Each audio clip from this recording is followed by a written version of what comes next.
What up, Eagles gang? It's your boy We Bleed Green, aka Boogie. Here to talk about these last two games. Of course, Christmas over with, the holidays about over with, man. So hope everybody enjoyed Christmas. Hope everybody enjoyed everything. You know what I mean? Back to business now, man. Got the Redskins in town. Game tomorrow. So got to get right into it, man. Coming off an embarrassing loss to the Cardinals, man. It was just terrible, man. But for the most part, it would have made a nice little statement had we beat the Cardinals. But for the most part, man, like whether we won that game or not, everybody know we had to win. We got to win these last two games to win the division. So now you got the Redskins coming in town. We got a bunch of stuff going on with our team that, like, we got Byron Maxwell, shoulder sprain, so they saying he might not play tomorrow.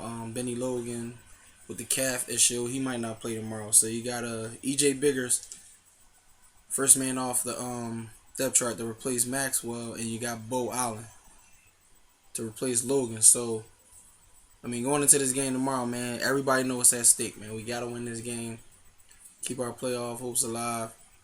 If we lose tomorrow, we out, and we gotta beat the Giants. Now, unfortunately, I won't be able to tune into this game because I gotta work, but we will have it on the radio at work later on, So I won't be able to see it, won't be able to post my highlights or none of that, but Eagles Nation gonna hold it down like we always do, and I'll be at work watching it. But anyway, man, let's get into some of these head-to-head matchups, man. You got Sam Bradford going up against Kirk Cousins. Kirk Cousins, man, he's been hot lately. You know what I mean? And he actually scares me because he's really good at picking our secondary and our defense apart, man, from the pocket. Got a lot of weapons. Got Garcon, got Deshaun Jackson, got his favorite target, Jordan Reed. You know what I'm saying? Matt Jones can catch passes out of the backfield. And he got a Pro Bowl left tackle in Trent Williams going up against Brandon Graham. You know what I'm saying? Morgan Moses, I don't know if he's going to play tomorrow, but he's the right tackle that usually guards Connor Barwin. I don't know if he's going to play tomorrow or not, but we'll see.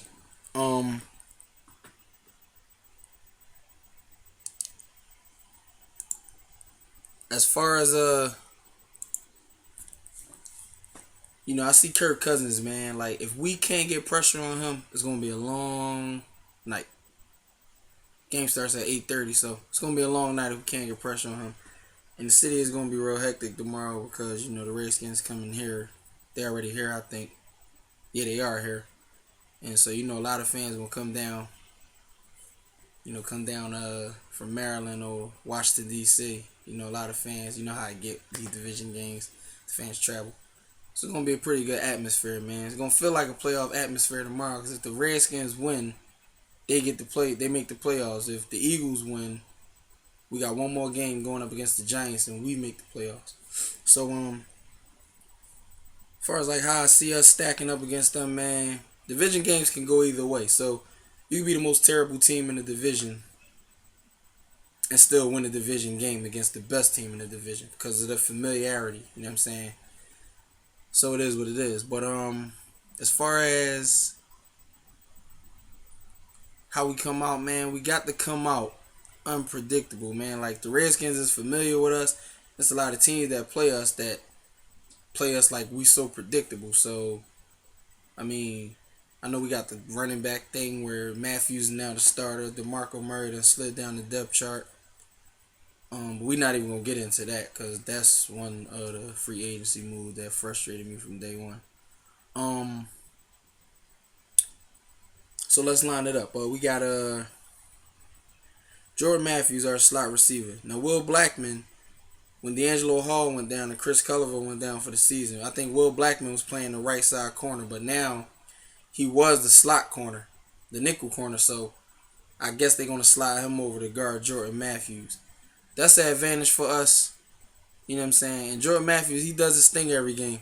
So I think we got the edge in that matchup. Now, on the other side, we got Nelson Aguilar going up against Bashar Braylon.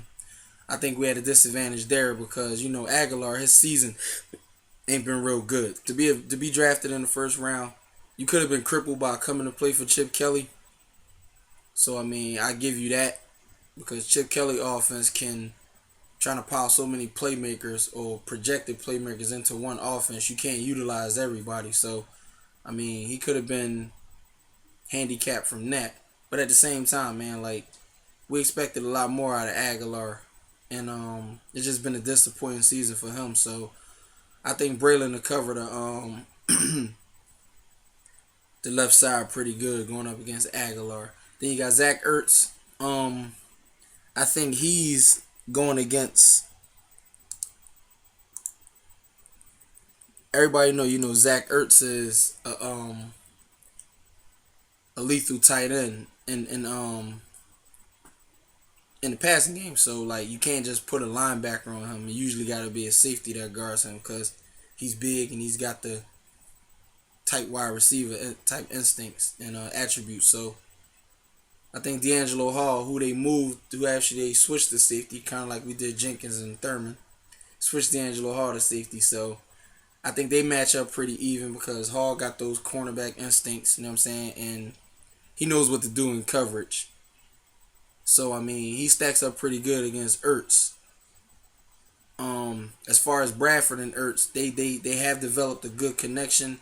But the thing about Bradford a lot, like he stares down Zach Ertz too long, and it gives defenses time to react by watching his eyes. So he usually throws an ill-advised pass. Like last week, of course, I think Tyrann Mathieu was on Ertz and he got that interception. Unfortunately, he tore his ACL on the play, but it was a good play.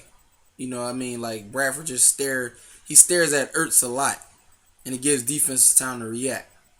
So he can't do that tomorrow. Like sometimes it's all right to throw the check down pass, and you got to get rid of that ball fast so the running back can catch it and react to it. Also, he can't throw corny 3-yard passes to Jordan Matthews and have the linebacker and the safety both sizing. I mean, linebacker and the nickel corner both sizing him up for the hit as soon as he catches it, and it's 4 yards short of the first down, and it's 3rd and 7. You know what I'm saying? So, I mean, we gotta come out swinging tomorrow, man.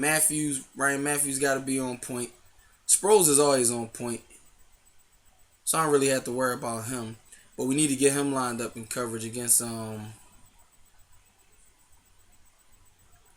what's this guy name? I don't know what happened to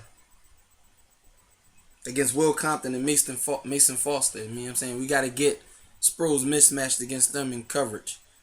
A lot of things, man, when you're dealing with the Chip Kelly offense, man, it's a lot of it's too many guys that you can use. So it makes it hard to utilize people to their fullest extent, and it also makes it hard to utilize everybody without the naysayers and the media and the analysts saying, well, this guy hasn't been used much in his offense. Why? And then they get to asking why. Like, for instance, Murray. It's just too many playmakers. So it's hard to, a proper NFL coach. Chip Kelly got the college mindset, and he thinks he has 100 players on his roster. So I guess that's why he piles playmakers into a 53-man roster. But, when you got so many guys that can do things, it's hard to utilize everybody. But as far as Matthews and Sproles, our run game has to be on point. Now you got Chris Baker. Terrence Knighton, who's a big guy. Terrence Knighton is I think 355 pounds. He's like a run stuffer. That guy is huge. So, our offensive line, Alan Barber, Jason Kels, Matt Tobin. You got them going up against Hatcher, Baker, and Knighton, all in the middle. So they have to be stout for the run game to work. Now, if that doesn't work, as I said against Arizona, what we should have did because we had a disadvantage against their secondary is use our running backs in the passing game. Wheel routes, flat. You know what I'm saying? Screen passes. Like, you gotta pull a plug on that kind of shit. You know what I'm saying? You just gotta use it. You got if the run game ain't working early, you line them running backs up to run wheel routes and screens. You know what I'm saying? Like, you gotta hit these guys and you gotta go out there and you gotta play like you want to win this game. I mean, against Arizona, before the game even started, I said we might look like we want to win this game, but the fact that this game might not matter because we still gotta win the last two anyway. I don't know how this team is gonna go out there and play. And Maxwell went down, Rowe went down. Like, we was missing tackles here, missing tackles there, blown coverages here. Guys was wide open. Carson Palmer had all day to throw. You know what I'm saying? So I just, after a while, I was like, we didn't really care about this game anyway. It's sad because you want to make a statement, but at the end of the day, we couldn't. So, but this game here, man, Washington's gonna come out physical. They're gonna come out swinging. Kirk Cousins is a monster, and he will pick you apart if you don't get pressure on him. Washington got a pretty. I mean, Fletcher Cox made the Pro Bowl. Vinny Curry's our best pass rusher. Connor Barwin. If Morgan Moses doesn't play, Connor Barwin be at an advantage. I forgot the guy who's Morgan Moses' backup. I think it's hold on, let me check. Morgan Moses' backup is Ty Nsekhe or whatever it is. I don't know, but we need to get our pass rush. You know, we need to get our pass rush around them offensive linemen and running through them offensive linemen. And Trent Williams and Brandon Graham, familiar with each other. Trent Williams is a Pro Bowler, so I mean, Fletcher Cox against Spencer Long, big advantage there. Nobody can stop Cox, so we got a great advantage there. Bo Allen's probably going to start. Benny Logan's probably going to be sat down. Bo Allen's going up against Josh Laribius, the center. But you know, Bo Allen, all he needs to do is their run game is not really that lethal. Like, both of their running backs average below 4 yards a carry. But Matt Jones, Alfred Morris he still can kill you. Matt Jones is the guy. Michael Kendricks has to be on point. Because Kendricks been struggling a lot against running backs in the passing game this year. And that's been a big weakness for us. Matt Jones already has a 78-yard touchdown reception this year. And he averages 16 yards of reception. So Kendricks has to be on point guarding him in coverage. Their run game, not so great. But when you got offensive weapons like Kirk Cousins got, which I'm about to get into now, everybody knows. Everybody's been talking about it. Deshaun Jackson. He's going to blow the top off y'all defense. He's going to burn everybody. I'm going to say I'm going to have faith in the two guys, Eric Rowe and EJ Biggers, for the simple fact of, you know, sometimes you can't always look at your secondary as, oh, they're going to get toasted because of Deshaun Jackson. I seen Deshaun Jackson play here for many, many years. There's ways to eliminate him from the game, but you have to execute that. Your registry scan is completed. Click Fix Now to resolve these problems. When he played here, it was a lot of games he was shut out all games. Sometimes it was one-on-one coverage, but a lot of times they used that safety help over the top just to eliminate him. Billy Davis, the reason why I don't really give him a lot of slack is because he's not really coaching this defense. Like, I mean, he is the coach and everything, but these guys is veterans. They got few Super Bowl rings between all of them. Like, if you get the most experienced chef in the world, 3 of the most experienced chefs in the world to work in your restaurant, you're not going to have the manager telling them what to do. So, I mean, I look at Billy Davis as like he is the coach. He does execute the game plans and write out the game plans. But I think that only involves like Saturday. He's gonna have to coach EJ Biggers and Eric Rowe and Eric Reynolds in the secondary. Like Walter Thurman, Malcolm Jenkins, Kendricks, the guys like that, you don't really have to coach them. You know what I'm saying? They experienced guys and they're good at what they do. So I don't give him a lot of flack when the defense plays bad. Just like I don't give him a lot of credit when they play good. But above all, Eric Rowe and EJ Biggers. If Byron Maxwell doesn't play, you have to eliminate I can live with Garcon. You know what I'm saying? In man coverage, 1-on-1. Eliminate Deshaun Jackson from this game. Now, the problem comes here. When you eliminate them two receivers, you still got to worry about Jordan Reed. Now, I think I posted that Kiko Alonso is going to be matched up against him a few times in this game. He's our best coverage linebacker. But for the most part, it's another tough task for Malcolm Jenkins. Now, last week, he pretty much held Fitzgerald in check, and it was the first time Fitzgerald hadn't scored a touchdown against the Eagles in his career. So let Jenkins play Jordan Reed. You know what I'm saying? Like, and we should be alright with that matchup, but you gotta execute, man. You gotta go out there. You gotta make tackles. You can't have a bunch of defensive mishaps because you got an inexperienced guy running behind like Ed Reynolds. He's a good coverage guy. He's good at getting, but he's not really good tackler. You know what I'm saying? And for the most part, that's been our problem on defense. But as far as the matchups, man, like Ed Reynolds got to play over the top, right? Walter Thurman got to play over the top. They got to execute and they got to be very on point because if you're not, Deshaun Jackson will blow by anybody. And it's just simple as that. Pierre Garcon, he's a possessional, situational receiver. As you've seen in the last game, the first game we played them, Pierre Garcon was pretty much quiet all day. Deshaun didn't even play, and he got the game-winning touchdown. So you gotta be accountable for all of these guys at all times. But the game plan, the number one game plan should be don't let Deshaun Jackson hurt you. You got enough to worry about with Jordan Reed and Matt Jones. So, and I don't even know if Matt Jones is going to play. He's questionable, I think. But for the most part, our three most important guys on defense this game: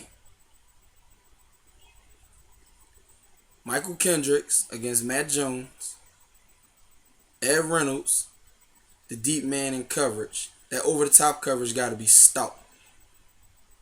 And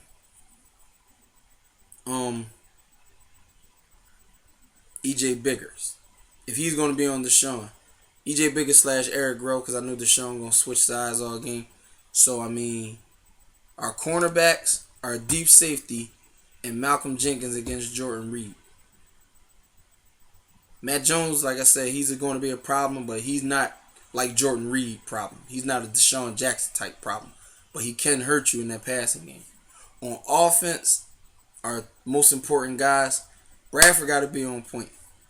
We cannot afford mistakes tomorrow. This is a do or die, sudden death type game. So all of those, ill-advised interceptions or the interceptions, like, you cannot do that this game.